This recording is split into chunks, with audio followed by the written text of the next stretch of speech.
Welcome back, everybody. Today we're going over this gun that you see right here. This is the Kriss Sphinx SDP Compact Duty. So there's a mouthful, right? The most common version of this gun that you're going to see out there on the market is actually the compact version, which is essentially the exact same gun with a little bit shorter of a grip. It takes 15 round mags as opposed to the 17 round of this gun. So the Duty has 2 more mags. Other than that, the guns are identical, at least as far as I know. So what we're going to do today is, of course, go over all the details of it, but I've been waiting to get this gun in for review for years now. So in 2014, I believe it was, I went down to the Iraq Veteran 888 shoot, which was the first one, and actually the first time I'd ever handled one of these guns. Kriss was down there showing their stuff off, and most folks were looking at their Vector guns, and those are really cool too. Maybe one day I will get one in and shooting those. And they had these pistols there and no one was really looking at them, and me being a CZ lover, I looked at this thing and I was like, well, what is that? Let me play with it. So I did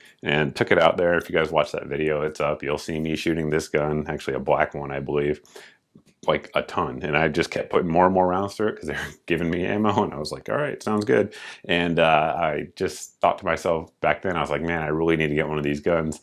Fast forward 3 years, I finally did. You know, other projects come up like everybody else and different bills and all that stuff, and I put it off, but we finally broke down and got one, and got this one in here with the threaded barrel so that way we could run it suppressed, which you guys may have already seen there in the intro. So I've had this gun in for probably 3 or 4 months now, and been shooting a good bit, and really I like it a lot. We're going to get into the details, like I said, next. We're going to let the dogs take a look at it first, then do a quick accuracy test, and after that we'll let you know what we think of it overall.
We're going to see what kind of accuracy we can get out of this little pistol here in the gun. Right now we have some Minuteman munitions, 115 grain stuff. It's the total metal jacket bullet. It's what I shoot the majority of the time here on the channel for 9mm, and we'll see how that does. Then we got a couple sort of defensive loads that theoretically should be more accurate.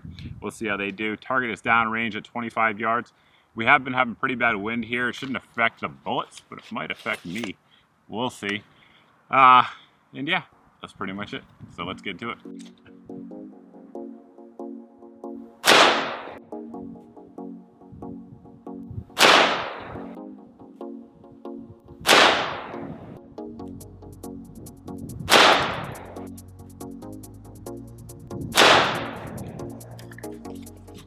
Group looks decent from here.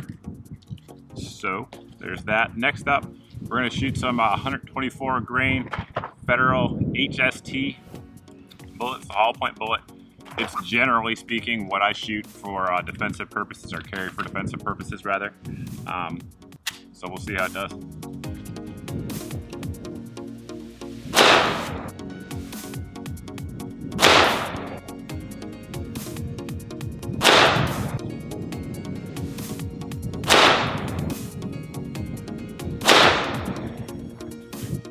Again, looks pretty good. So lastly, we have this is 147 grain Spear G2. This was initially one of their law enforcement loads. I think it still may be, but I know places do sell these to civilians for those looking. So this is like the gold dot, however, G2, so a second version of it. So from what I've read, some of the earlier ones actually had problems expanding, but apparently they've got that fixed. So interesting bullet design. It's kind of got a polymer tip in there, sort of like Hornady, but not. It's a little different. So we'll see how it likes this heavier bullet.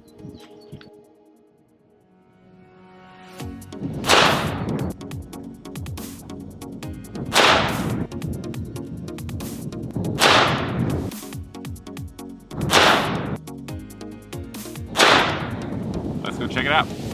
I went into the wood line to try to get out of the wind a little bit. Hopefully this helps. It might not be the best picture, but it should be better audio. So first up, we have the 115 grain Minuteman stuff.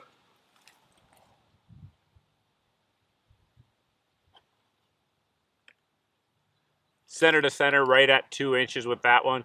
Then the HSCs, I have no idea what happened. It felt like a good trigger pull. I don't know. It was a crazy flyer though with this one up here. So that group, center to center, is right at 4 3/4 inches. Again, I don't know. I have no idea. And then the G2 looks pretty tight. We'll see what it actually was. So we're right at 1 3/4 inches there. So with these two lows, about 2-inch groups, a little bit less there. From a pistol stock, you know, I'll take it. One thing about this Sphinx pistol is that everything about it, with the exception of one thing that we'll get to a little bit later on, is just really, really nice. Even the box it ships in, it's nice hard plastic. It's lockable, as you guys can see. It has actually specifically cut foam for the pistol that it's going in. So see if I can do that without hitting my camera stand. You open it up, it's got your manual, and then it's actually wrapped. The gun comes in this little fancy paper here, and then your gun comes like this. There's 2 mags here. We have our interchangeable back straps. I have the medium on. That's what I've used throughout the review. I find that to be very comfortable, but you can't increase it either way. I have relatively large hands, so I guess that kind of gives you an idea of what you can look for there in terms of grip sizing. It also comes with this cleaning kit, and that's like one of the most detail-oriented cleaning kits I think I've ever seen. Multi-piece, all steel, has your little magazine, speed reloader, and then of course the gun. But everything's cut really nice, and really just kind of lets you know what you're getting into here with the Kriss. If you go with the threaded barrel version of this pistol, out front here we'll have the thread protector, and then underneath there you'll have the threads. It is a standard European size, so 13.5 by 1 with a left-hand twist. The barrel itself on this, again on the threaded model, is going to be 4.35 inches long. The standard model, I think it's 3.7, and it's got 1 in 10 twists. So that is our barrel. Moving on back, you can see there on the slide we do have front serrations. Again, the machining on them is excellent, as really everything is on this pistol that you're going to see in terms of machine quality. You'll see that throughout, but they are up here on the top to help you if you guys want to do press checks or any sort of manipulation of the pistol here up front. Underneath those serrations, we do have a 1913 true Picatinny spec rail on there for adding lights, lasers, anything like that that you may want to do. You guys have certainly seen me doing that throughout the review. And while we're on that subject here, and you guys are getting a close-up look here at the finish, let's talk about the finish. So the Kriss Sphinx rather, uses a interesting finish overall. So the slide, which is made out of steel, the frame, which is this piece right here, is made out of aluminum, and then this grip portion here is actually made out of polymer, and there's a pin that goes through that connects them, all made out of steel. So it's the only gun that I know of anyway that uses that finish. So the finish on it is different depending on which parts you're actually talking about. So the slide, again, which is steel, and then all the internal parts use what they call a TiAIN. I'm not sure how to pronounce that finish, but what essentially it is it's a nitrocarburized finish, like melanite or nitriding on all of that. And what that does is it's going to give you really good corrosion resistance and good hardness, good Rockwell hardness all the way around. It's been used on plenty of pistols for the last 2 or 3 decades and will hold up well. So that's certainly good. All those parts, including the trigger components, are also finished in that. Then we have our frame here, which is anodized because it is an aluminum, it's anodized. And then we have the grip, which just has the final finish on there, which is essentially a Cerakote type product, and that's why you see the wear here. Anytime you have a finish that is a paint type finish, you're going to see wear on it. It's just part of using the pistol. I don't mind it at all, but it's just something to point out. If you want to have the least amount of visible wear, I would go with a black model, because the black model is going to have a finish underneath that looks just like this, so you're not going to really see the wear at all on that case. But with these colored ones, I believe these come in white, green, tan, and I'm sure some other colors as well, you will start to notice the finish wear, but in my opinion, it's just a sign of good use.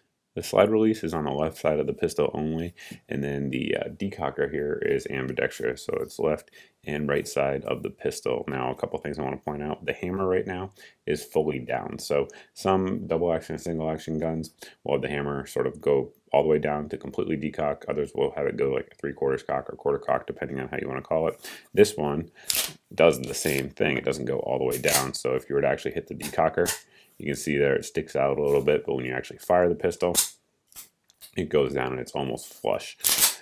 Just pointing that out so you guys can see the different stages of the gun. Now, I've read online, some folks say that you can't manually cock for the first shot.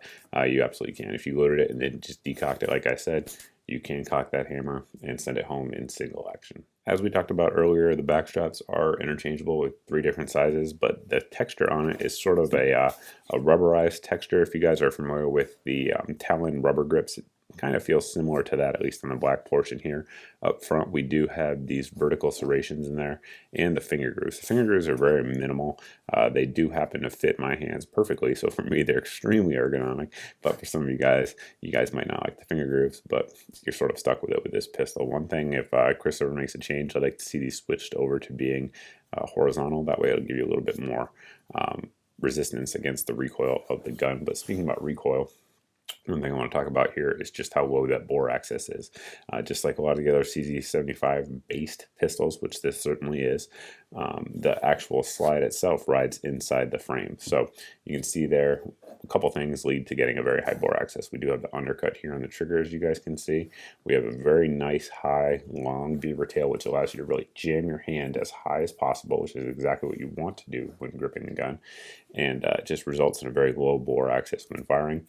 Combine that with the full-length guide rails that we'll show you here when we take it apart. It just provides for such a smooth recoil impulse overall. It just makes it feel like you're just staying on target the whole time, which is awesome. So I'm definitely a fan of that. I've mentioned that in many of my CZ variant reviews, and the Sphinx is no exception to that. The sights on the pistol are steel, and on the rear here we do have a black serrated rear sight, and of course it is windage adjustable should you want to do that. And then up front we have steel as well. It does have that nitrided finish on there, and then we have a white dot front. So basically looking through it, you have the serrations which prevent glare going through it and really does draw your eye to the white dot. That said, it's not fiber optic, and it's not night sights. So those of you that are looking for options out there, if I were to make this video a couple years ago, I would have been telling you that there weren't any. Well, things have changed, so that's certainly a good thing. Now there's a company out there, and I forget who. I will put a screenshot and a link down below in the video and tell you guys who. They're making fiber optic front sights for it, so you can drop that in. Also, XS Sights does make their big dots to fit this pistol, so you do have a night sight option as well. So if you guys are looking for something else, it's there for you. The sights in terms of just regular firing on the range are just fine the way they are. I've had no trouble with accuracy, as you guys saw there. I do wish they had a little bit of a ledge there for manipulating the pistol, but again, there are aftermarket options out there for that. Whenever I've posted pictures of this gun or videos or anything like that online on social media sites, people always ask me about the mag, so let's get into it. First off, this is the one that comes with the gun itself. So it is a 17-round magazine made by Mrgunsngear. You guys know I love Mrgunsngear mags. They work well. And it has the little red follower there. So I'll show you a few others. These are all CZ magazines over here for CZ75. They all work just fine, so that's a good thing, right? So this is your basic 16-round CZ mag that you guys are going to see out there, blued finish. Sometimes you'll see it with 15, but you can see here, and you've probably already noticed throughout the review, this one does fit just fine. There is just kind of a little bit of a gap because the end plate is different, but it does fit, comes out just fine. Now, this one here is the 20 rounder, and this comes with the Shadow Tactical that we'll show you here in just a second from CZ's custom shop. And as you can see, works just fine, no issues at all. So your 20 round mag will work in there. Again, CZ75 mag. Now the one exception, it's not an exception because it functions 100% fine, but these are the Mrgunsngear aftermarket mags. They're the 20 round aftermarket ones for CZ75s. You guys can get a good look there at what they're marked like in case you guys come into them. They do work fine, like I said, but there's a problem. So you can see that little bit of resistance I had to put in there. To actually get it out, you have to strip it out, and that's because the way the base plate works, it's kind of butting up against the heel here of the pistol. So not a big deal, but just letting you know, if you guys want to do quick mag changes, you do have to strip and rip this one out. But other than that, every CZ75 mag I've tried it with has worked just fine. To disassemble the gun, first, of course, we want to drop our magazine, but set that aside where we're going to have it accessible because we'll need it here in just a second for the threaded barrel version. We're going to need to take out the thread protector. At this point, we're going to, of course, ensure the pistol is clear. Now, we have these two lines here at the rear of the pistol. I like to put my finger inside of here and kind of grab the serrations on the front, get everything to line up. Just like that. At this point, we're going to push our slide stop or slide lock across. Sometimes it comes right away. If not, just take the corner of the magazine, push it through, pull that out, release. And I don't know if you guys could hear or see that, but the slide just comes off so easy. Again, the fitting on this gun is just fantastic, the fit and finish, but that's what the slide looks like. Right now we have around 700 rounds to this pistol, so not a ton, but you can see there the wear is minimal. And one thing I want to point out, everything on this gun, any sort of part is polished before it's installed. It's hand polished, so you can see there the polishing there on the inside of the slide. You do have a firing pin safety in case the gun is dropped to prevent it from going off. But everything there is polished. All these parts here, like the trigger components, the decocker, everything you see in here is actually hand polished before it goes over to get nitrided. So hand polished, then nitrided. So just everything in there is super, super smooth. Additionally, one thing I want to point out that's different than a lot of other CZ variants out there with the Kriss is that all the different points, and I'll roll some pictures in and hope you guys can kind of see it a little bit better. But say like for instance, right here at the bottom of the barrel, on the barrel lug, there is, the camera's having a hard time focusing, but there is these little like ledges all the way around, and you can see how you have wear marks on the edges all around. What that is each barrel is hand fit to each slide for a perfect match grade type of a lockup. So if you were to have like a lot of drop-in, or not drop-in, rather Gunsmith fit barrels for Glocks, for instance, that a lot of you guys are probably familiar with, what the gunsmith's doing to fit those is exactly that. He's fitting all these different points around the barrel and lockup position here on the slide. And Kriss does that with every gun before you even get it. So it's just some of the details that go into making this gun just an awesome piece of machinery. You can see on the inside, again, no machine marks anywhere at all. It just looks great, except for, of course, the finish wear, which is, again, just a sign of good, hard use. Earlier in the video, I mentioned there was one thing I didn't really like about it, or wasn't so great, and that was the double action trigger. So the double action trigger here, you can see we have basically a little bit of play here, like most double action, single action guns. Then it engages, and basically all the way down, it's kind of rough. It actually pulls over my trigger pull. So my trigger pull gauge goes up to 10 pounds. It's over that. I'd say it's probably about 12. It's not super heavy for a double action trigger pull, but it's not as smooth as I would like it to be. Now, again, one nice thing about doing this video in 2017 is there's aftermarket parts available for it. There is a spring kit available by the same folks that make that front sight. So you can drop that in there. And apparently everything I've read says it makes it just awesome. So the single action trigger, on the other hand, is fantastic. It's just awesome. So you have a little bit of slop, again, like most hammer fired guns. And then right here at the rear, brakes, just fantastic. As good or better than just about any other double action, single action pistol I can think of anyway. So phenomenal. Brakes right at 4 pounds on my scale. There's your reset. You can see how positive and tactile it is. And the single action is just great. That double action is just a little bit not as smooth as I would like. I know a lot of people out there haven't actually seen or handled one of these in person, so to get an idea of the size of it, we got our Glock 17 here, which most folks have probably seen, and we'll just kind of show you how it stacks up. So lengthwise, if we line the backs of the slides up, you can see the Glock 17 slides a little bit longer in that regard.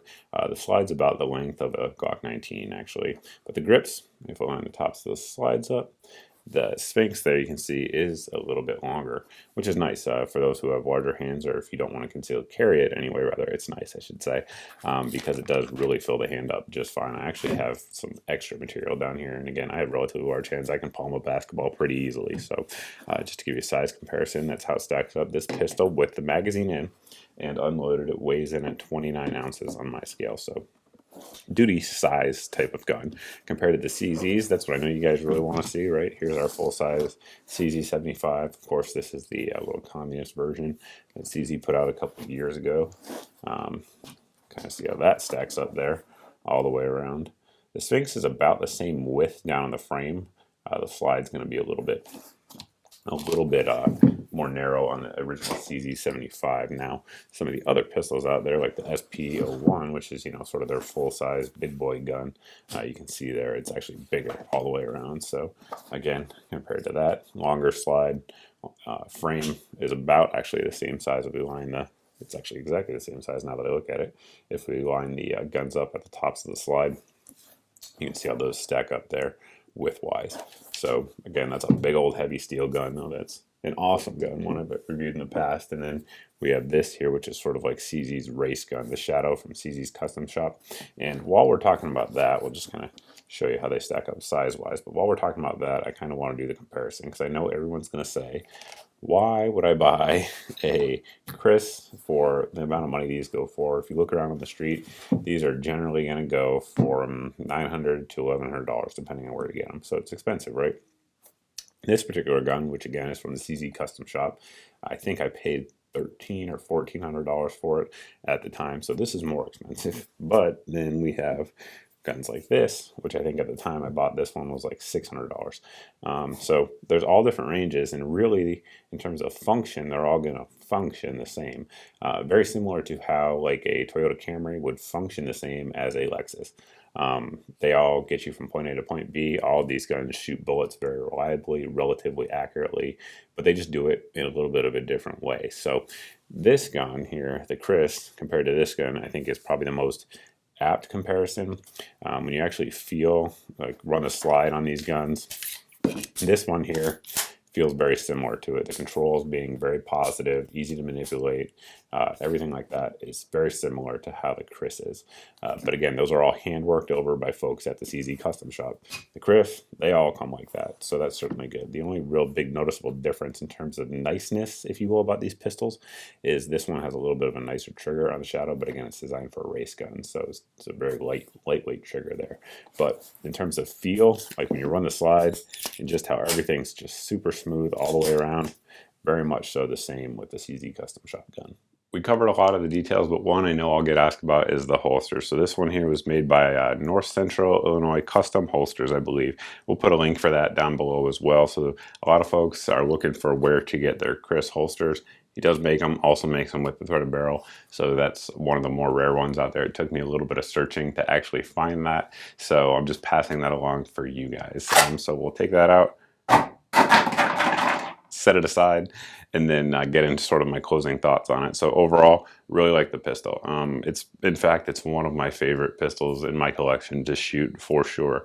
I say that because if you guys have ever watched my CZ videos, I say that in pretty much most of those. If I could just go out and have fun at the range, the CZ series of pistols is absolutely ones that would be atop my list. They just feel so good in the hand. The recoil impulse with the low bore access is just so nice. It's also so smooth because it rides on the full-length guide rails. Overall, it's just a very pleasant gun to shoot. I think for a lot of new shooters, they would really do well with this gun. The one drawback on that front, again, would be the double action trigger that we already talked about, but once you can master that, you're good to go. I believe it's also ZR Tactical, if I remember correctly now, that makes the mainspring. That will actually, our hammer spring, I should say, that will actually help that out. So hopefully I'll look into getting one of those after this review. If I do, I'll do a quick update video for you guys on that front. But overall, I mean, just the fit, the machining, everything like that is just super, super nice on this gun.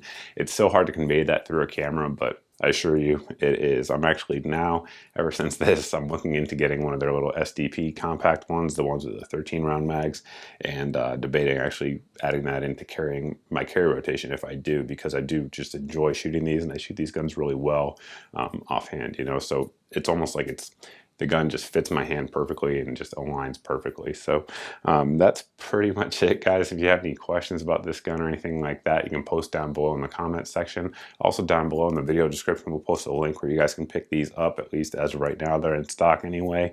And that's pretty much it. If you guys have any questions, you can post down below. Like I already said, you can also post over at my Facebook page, which is definitely the best way to get in touch with me. I don't always see the comments below, but I do generally see those. So that's pretty much it, guys. Thanks for watching. Thanks for subscribing, and we'll see you in the next video.